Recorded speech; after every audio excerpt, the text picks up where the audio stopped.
Yung budget po ng DPWH, yung Public Works, nag-release na po ang DBM ng 542.88 billion pesos sa Public Works. 542.88 billion pesos ang nai-release na ng DBM sa DPWH.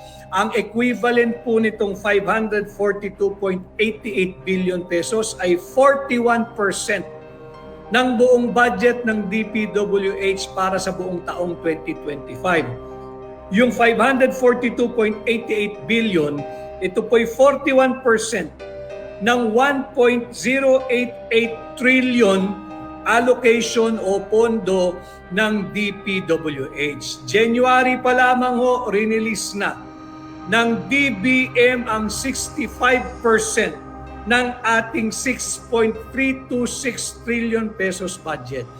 Kitang-kita mo, nagmamadali, hayok na hayok sa pera ng Pilipino. Nais nilang mailabas agad ito bago pa makapag-issue ng TRO o dili kaya ay magkaroon ng permanent injunction at madeklarang unconstitutional, illegal, invalid, unlawful, immoral at criminal itong 2025 budget ng Marcos administration.